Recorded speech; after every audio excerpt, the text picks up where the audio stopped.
இந்த வீடியோவில் நம்ம என்ன பார்க்க போறோம்னா, கடகராசிக்காரர்களுக்கு மே 2026 எத்தகைய ஒரு மாதமாக பலாபலன்கள் நிறைந்த ஒரு மாதமாக இருக்க போகுதுன்னு பார்க்க போறோம். சயின்டிஃபிக் வேதிக் அஸ்ட்ராலஜி முறையில் எந்த விதத்திலும் மிகைப்படுத்தாமல், பரிகாரங்கள் அது மாதிரி மூடநம்பிக்கையில் போகாமல் உள்ளது உள்ளவாறு எப்படி ஒரு கிரகம் ஒரு மாதிரியான இடத்துல சஞ்சரிக்கும் பொழுது, பயிற்சி பெறும் பொழுது எது மாதிரி தாக்கத்தை கடகராசிக்காரர்களுக்கு 2026 மே மாதம் கொடுக்க போகிறது அப்படிங்கிறத துல்லியமாக மிகைப்படுத்தாமல் இந்த வீடியோவில் நம்ம பார்க்க போகிறோம். பாருங்கள், கடகராசிக்கு குரு 12ஆம் இடத்திலே நீடித்திருக்கிறார் மாதம் முழுவதும். அதே மாதிரி சனி 9ஆம் இடத்திலும், ராகு 8ஆம் இடத்திலும், கேது 2ஆம் இடத்திலும் நீடித்திருக்கிறார்கள். எந்த வித மாற்றங்களும் மே மாதம் இருக்க போகிறதில்லை. ஜூன் மாதத்துக்கு அப்புறம் ஆகிற குரு பயிற்சி தான் பார்த்திங்கன்னா கடகராசிக்கு ஒரு அற்புதமான ஒரு பயிற்சியாக வந்து ராசிக்குள்ளேயே வரார். அதை அப்போ நம்ம அப்புறம் பார்ப்போம். பட் இந்த மே மாதம் பொறுத்த வரைக்கும் பார்த்திங்கன்னா 12ஆம் இடத்துல குரு இருந்தாலும் வரக்கூடிய ராசிக்குள்ள வரக்கூடிய பயிற்சிக்கு வேணுங்கிற சில ஃபவுண்டேஷன் விஷயங்களை செய்வாருங்கிறத நம்ம மறந்துடக்கூடாது. ஸோ அடுத்த ஒரு கட்ட நடவடிக்கை, நல்ல முன்னேற்றம், அது மாதிரி சில விஷயத்துக்கு வேணுங்கிற அடிப்படையான சில விஷயத்தை கொடுக்கக்கூடிய ஒரு அற்புதமான மாதமாக கடகராசிக்காரர்களுக்கு 2026 மே மாதம் வருகிறது. குறிப்பாக சொல்ல போனால் முதல் 2 வாரம் வந்து ஃபர்ஸ்ட் ஆஃப் ஆஃப் மே மாதம் வந்து செவ்வாய்ங்கிற ராஜயோகாதிபதி சனியோடு சேர்ந்துருக்கிறது கொஞ்சம் தவறு.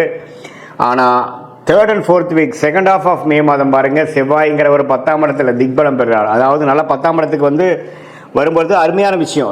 அவரோட வீட்டுக்கு அவரே வரார். ஸோ ராசிக்கு 10ஆம் இடத்துல வருவது வந்து ராஜயோகாதிபதி வருவது தொழிலில் முன்னேற்றம், நல்லாவே வந்து வாழ்க்கையில் என்னென்ன செய்யணும்னு நம்ம ட்ரை பண்ணோமோ அதெல்லாம் கிடைக்கக்கூடிய அமைப்பு இருக்குது. அதே சமயத்தில் சுக்கிரன் 11ஆம் இடத்துல லாபஸ்தானாதிபதி 11லேயே இருக்கிறார். மாதத்தின் செகண்ட் ஆஃப் பார்த்திங்கன்னா 12ஆம் இடத்துக்குள்ள வந்து குருவோட சேர்றார். ஸோ அதெல்லாம் பார்த்தீங்கன்னா சுப விரயங்கள் செய்யக்கூடிய அமைப்பு, பண வரவுகள் நிறைய வரக்கூடிய அமைப்பு, வெளிநாடு பிரயாணங்கள், குடுக்கல் வாங்கல நல்ல விஷயங்கள், இம்போர்ட் எக்ஸ்போர்ட் அப்படிங்கிற மாதிரி பல நற்செய்திகள் வரக்கூடிய ஒரு அற்புதமான செகண்ட் ஆஃப் ஆஃப் மே மாதமாக கடகராசிக்காரர்களுக்கு 2026 உண்டு, மே மாதம் உண்டு. அதே மாதிரி சூரியனும் பார்த்தீங்கன்னா 10ஆம் இடத்துல இருக்கிறது அருமை.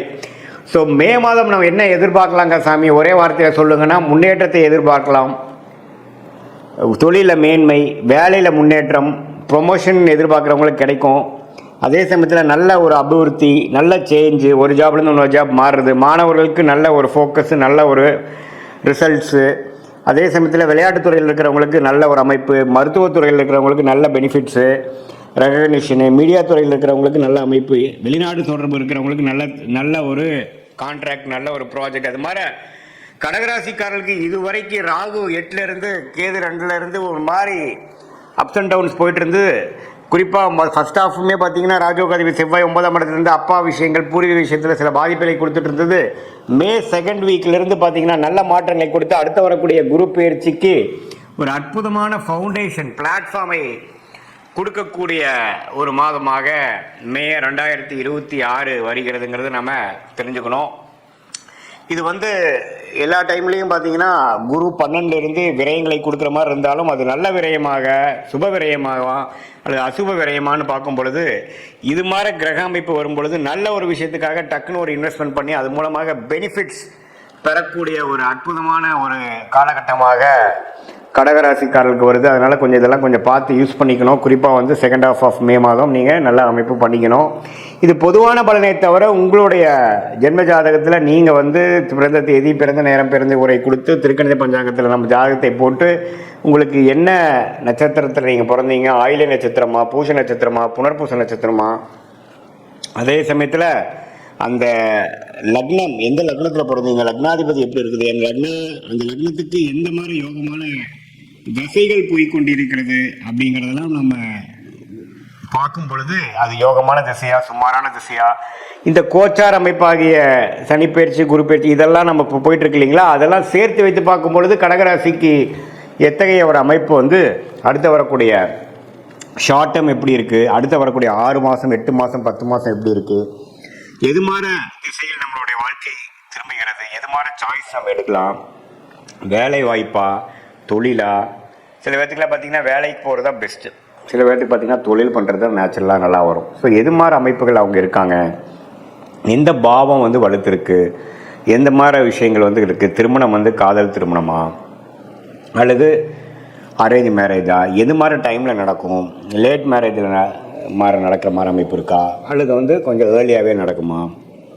சில பேர்த்துக்குலாம் பார்த்திங்கன்னா வெளிநாடு அமைப்புகள் நிறையா இருக்குது. சில பேர்த்துக்கு பார்த்தீங்கன்னா உள்நாட்டிலே ஜெயிக்கக்கூடிய அமைப்புகள் கண்டிப்பாக இருக்குது. ஸோ இதில் வந்து எது மாதிரி விஷயங்கள் அப்படிங்கிறத நீங்கள் பார்த்து அதுக்கு தகுந்த மாதிரி சயின்டிஃபிக் வேதிக் அஸ்ட்ராலஜி முறையில் நீங்கள் எது மாதிரி அமைப்பை கொடுக்குதுங்கிறத பார்த்து நீங்கள் முடிவெடுக்கிற மாதிரி இருந்ததுன்னா ஒரு அற்புதமான ஒரு முடிவுகள் தேவையற்ற நீங்கள் வந்து நமக்கு மனசில் என்ன தோணுதோ அதை செய்யாமல் நமக்கு எந்த விஷயங்கள் காத்து இருக்கிறது, நம்மளுடைய பிராப்தம் என்ன, நம்மளுடைய கர்மா என்ன அப்படிங்கிறத துல்லியமாக மிகைப்படுத்தாமல் இப்படி பண்ணால் பரிகாரம் பண்ணால் சரியாருங்கிற மாதிரி மூட நம்பிக்கைலாம் போகாமல் என்ன காட்டுதுங்கிறத மட்டும் நம்ம சயின்டிஃபிக்காக தெரிஞ்சு கொண்டு அதுக்கு தகுந்த மாதிரி வாழ்க்கை முடிவுகளை வந்து நீங்கள் வந்து கரெக்டாக எடுத்து அதுக்கு தகுந்த மாதிரி நீங்கள் தேவையற்ற பண விரயங்கள், தேவையற்ற சமய விரயங்களை தவிர்த்து அதுக்கு தகுந்த மாதிரி துறைகளில் போய் அதுக்கு தகுந்த மாதிரி படிப்பை செய்து அந்த காலகட்டம் வருவது வரைக்கும் பொறுமையாக இருந்து செயல்படக்கூடிய கடகராசிக்காரர்கள் கண்டிப்பாக பணவரவில் வந்து எந்த விதத்திலையும் குறைவு இல்லாமல், அதே சமயத்தில் வந்த பணத்தை நான் இப்படி விட்டுட்டேன் சார் அப்படிங்கிற மாதிரி இல்லாமல் எந்த நேரத்தில் எது வரும்பொழுது எது மாதிரி விஷயங்கள் செய்யலாம் அப்படிங்கிறதை நம்ம முதலே நம்ம தெரிந்து கொண்டு சம்டைம்ஸ் பார்த்தீங்கன்னா ஒரு 2-3 வருஷம் ஒன்றுமே நடக்காத மாதிரி இருக்கும். அந்த டைமில் நீங்கள் என்ன போட்டாலும் பார்த்தீங்கன்னா பண விரயங்கள் தான் ஆகுமே ஒழிய பணம் வரவு வராது. ஸோ அந்த நேரத்துலலாம் கொஞ்சம் அடக்கி வச்சுட்டு சில நேரத்தில் நீங்கள் ரொம்ப வேகமாக போனீங்கன்னா நல்லா நடக்கும்.